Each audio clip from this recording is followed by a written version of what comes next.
Good morning. A little while back I had gotten a request for a video on how I do my version of an integrated soft shackle, and this morning was a good opportunity because I am doing the last couple for the Schooner Brilliant for her lazy jacks. And this is a finished one here. This is an older one. We had kind of changed the configuration a little bit on the lazy jack, so I'm doing a couple more legs just to make it a little easier to furl. The last one I have to do is this one right here. I've already marked it. It has a little blue mark on there, and I will pause this and then do my soft shackle.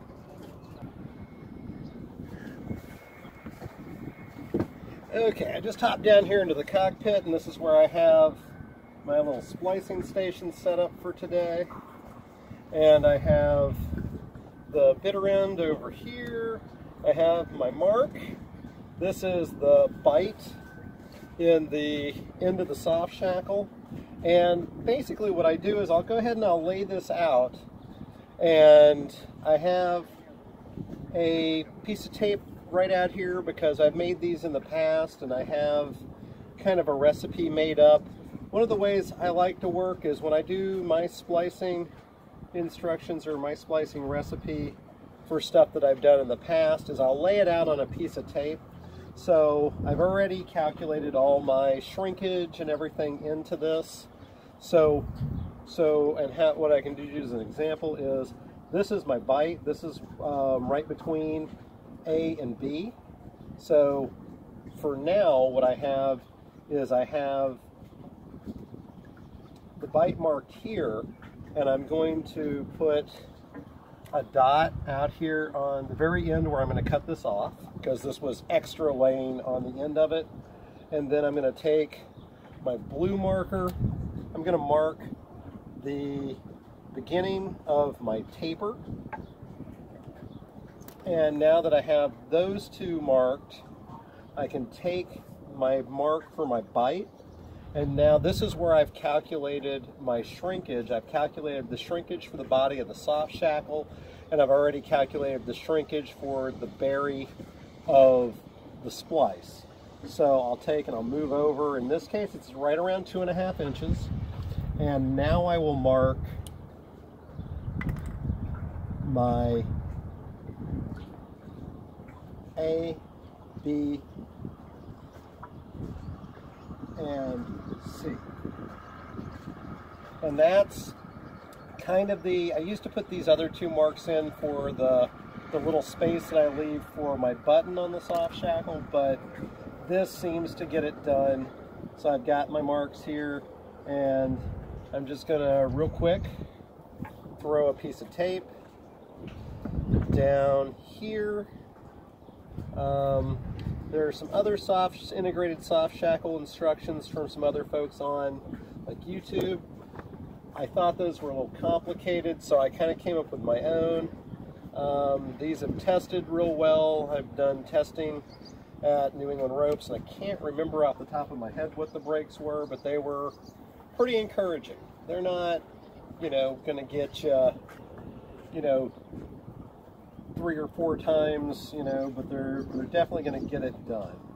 All right, so the next thing I do now that I've got it marked is I'll go ahead and I'll take my puller. The puller that I'm using today is a premium puller from Fids and Fibers. These are copper titanium. I make a bunch of my own, but they're much heavier for doing traditional rigging stuff. These are perfect for just, all of your really good splicing needs. The regular ones are great for most people. I really like this premium one. It's really, really smooth and real nice and stiff. So I'm coming in at C. I'm coming out here at B. And now that my fid's in there, the next thing that I usually do is I'll take and do my taper. So this taper is just beyond half of what my berry is going to be. I come to my mark. I come under a left and a right. Actually, I'll switch fids. I come under a left, and then I'll push under a right, and I'll pull back a little bit. and that will raise them so I can get my thumb under there and get a finger and go. Here's my right. Pull it back. The next thing I do is I always, after I pull a pair, I'll milk it out. And then you can see there is, you know, it makes a little hole there where you pulled it out. There'll be another hole here, here, here, and here, and here, and here. So that's just those pairs following all the way down. So I go to the next hole, I pull out a left, and I pull out a right at the end of the hole closest to the tail. I pull those back, and then pull those out. And I just keep a little bit of tension here between my fingers. And then I milk it all the way down again. So I have those first 4 out. Here's my next hole. Here's my last 2 in my taper. And I'll pull those. And because this is a 12 strand hollow braid, now that I've taken 6 out in a little bit of a step, milk it back down, and down here now I have half as much material as I did when I started. Here are my scissors, and I will cut these off just kind of close to flush.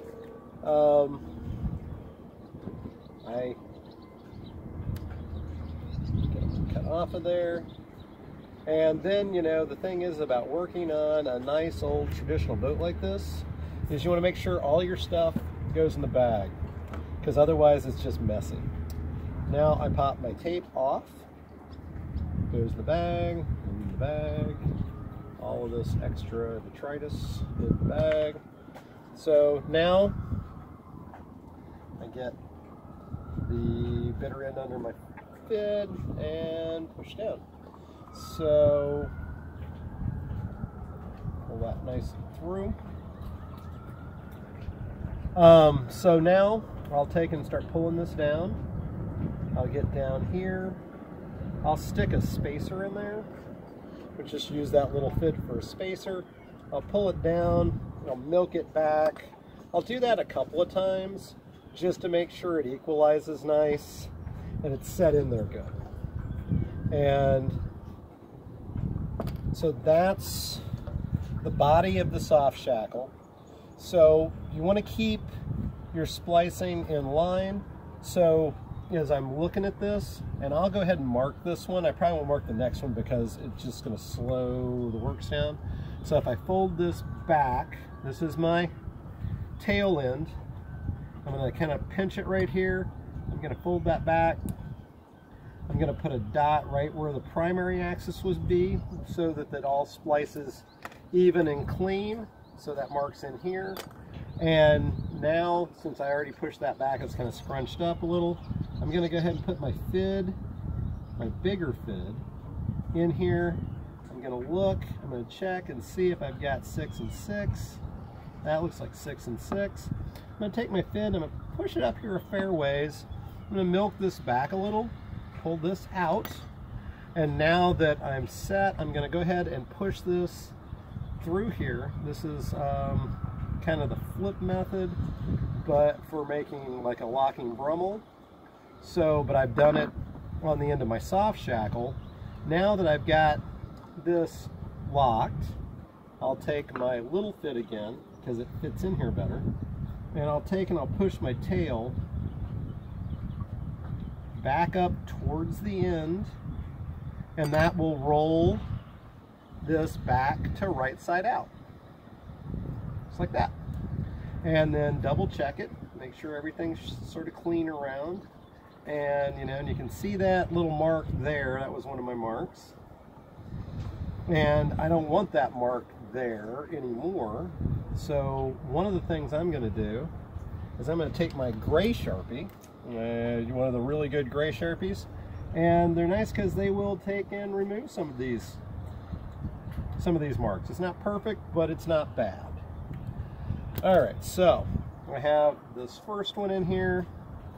double check, make sure everything sets hard, milk it back in both directions.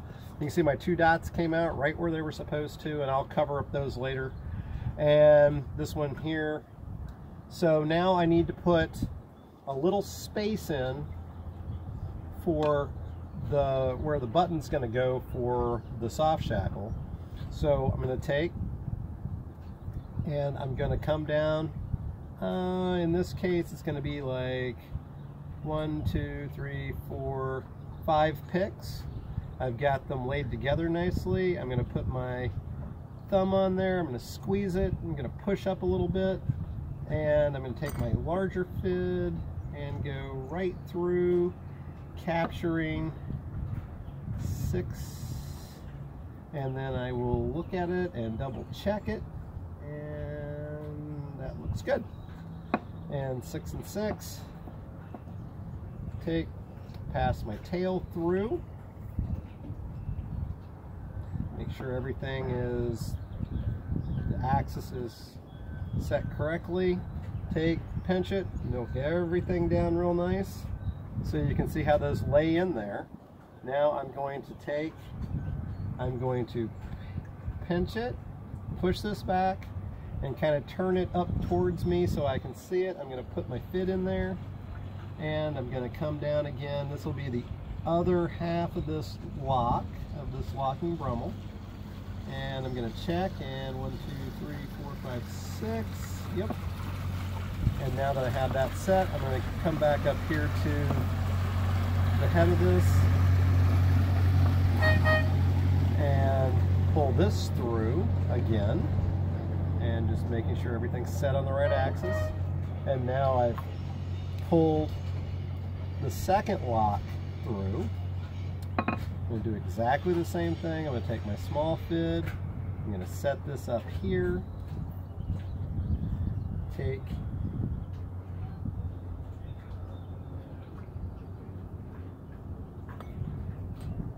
and then pull until it flips right side out.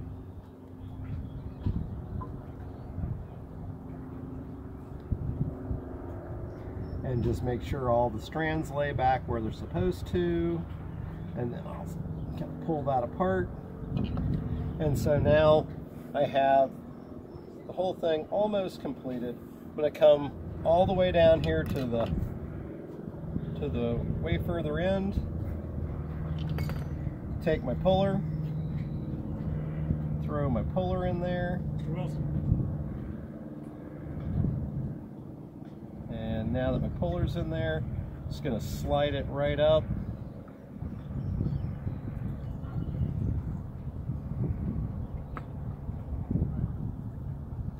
Going to come out here, and because I've already got my taper in there, it's ready to go back in.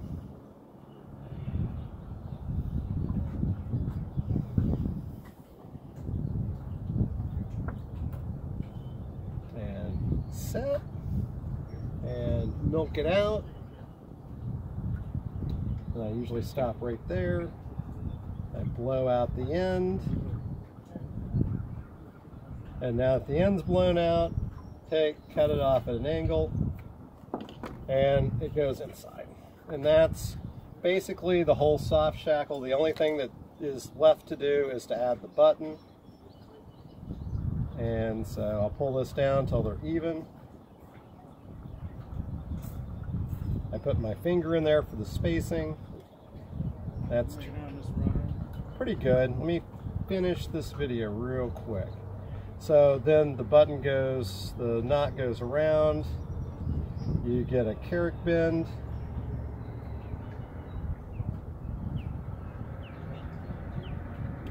and once you have your carrick bend, this tail goes around the standing leg and up, and this one goes around and up, and I'm going to pause this, and then I'll finish it up in just a second. I'll show you how to finish the back end. Give me 1 second.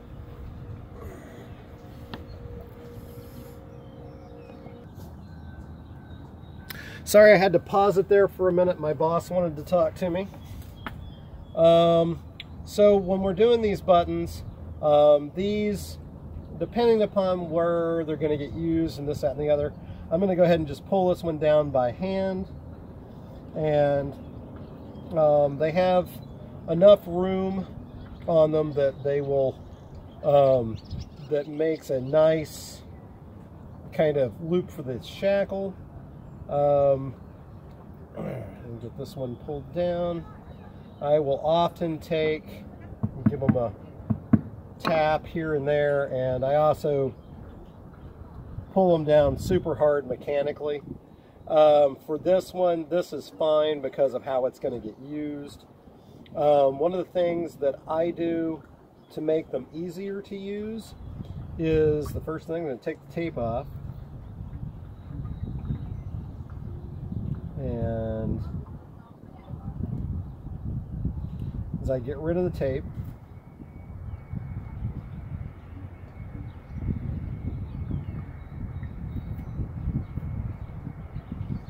I'll take my puller and I'll just go right up the throat, come out, and kind of get right there. Blow the end apart.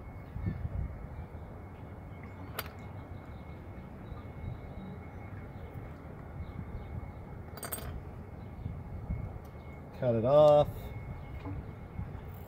Do my secondary kind of taper there. Make sure my trash goes in the bag.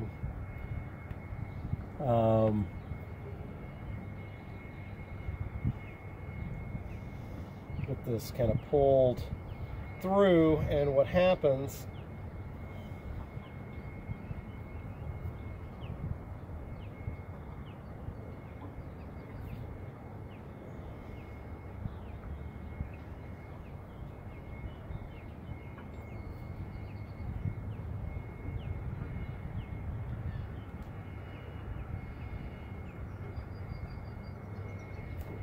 came right through.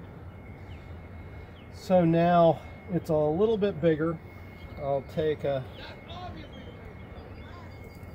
little bit of twine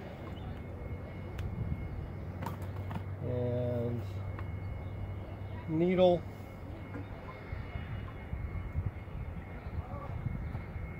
and I do just a little quick and dirty lock stitch on this because it's going to get covered in heat shrink tubing.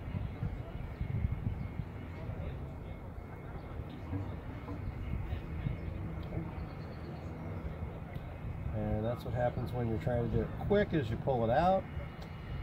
And I'll do it again. I don't usually put a button on this or anything. I just throw some stitching in here. If these are pulled, you know, super hard, the knot can pull through. I don't think it happens very often. You'd have to pull real hard, but just in case, I always throw a little lock stitch in here. Not the prettiest on this one, just kind of throwing it in here, just to kind of marry them together. Cut them off.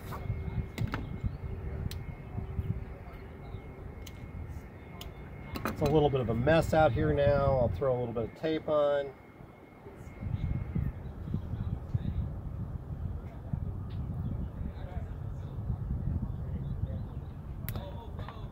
And then cut it off.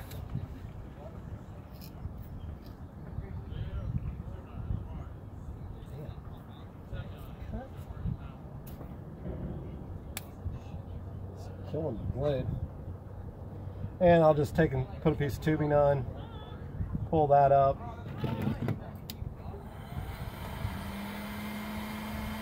shrink it,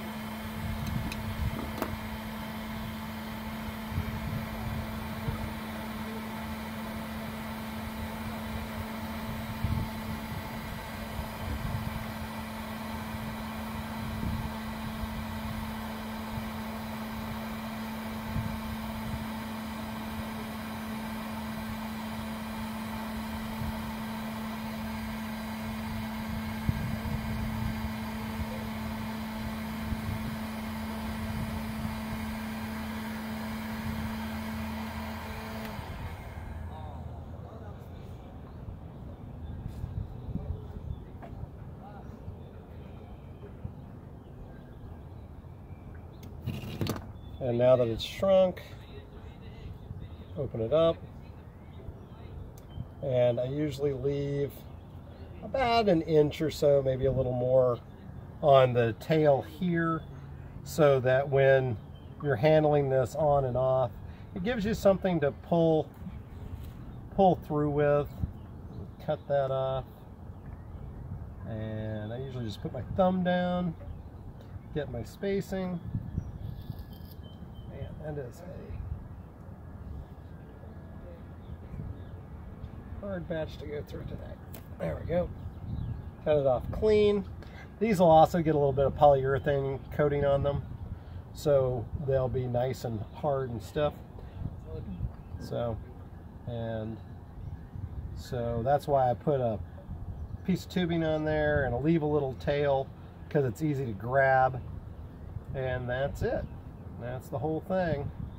Now it does get whip lock right here, just like normal. I can do that real fast. The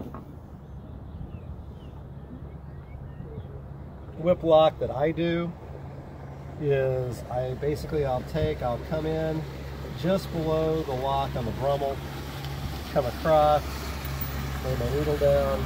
I take one leg, I put a little button in.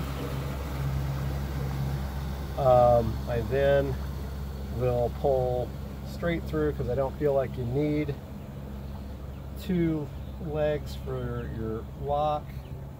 And I do 1, 2, 3. My fourth one crosses to the other axis, not catching the fiber though. Crosses the other axis. 1, 2,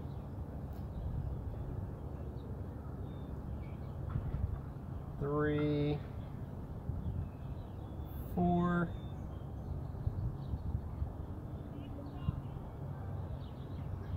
Actually, I'm going to do 5 this way because I think it'll lay a little nicer. Because what I want to do is I want to come. So I'm just proud of where that one sets. Take my small scissors and cut the tail off, just so there's a little bit of a tail.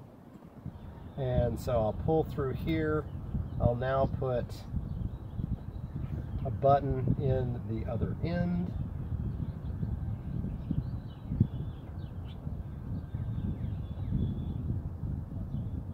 And when I put the button in the other end, I'll pull it down so it locks into the body of the splice. This one comes up. Now they're both together.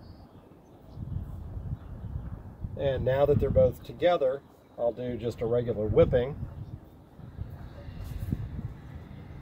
And I'll roll around here.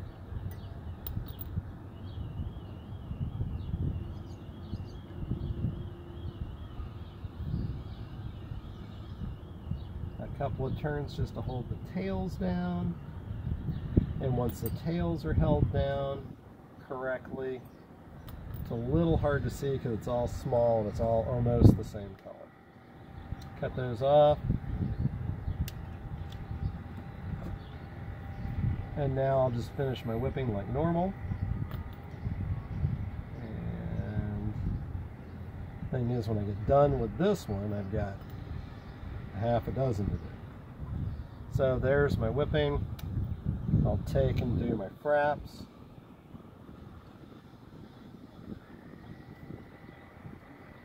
Make sure that all pulls down nice. And there's my fraps. My first frap.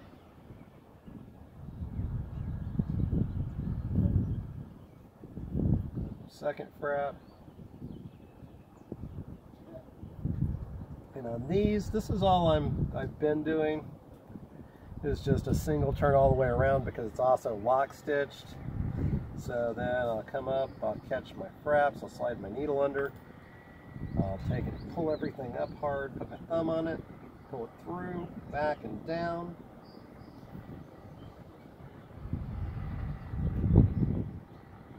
then bury down the length.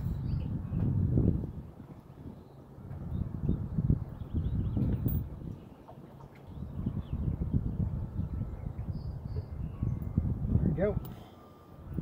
Pull that out.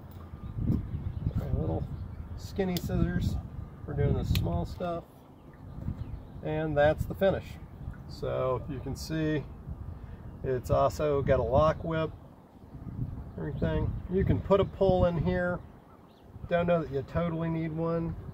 That blue mark was one of my original marks, and now it's going to be more or less erased and will be gone. All right, thank you.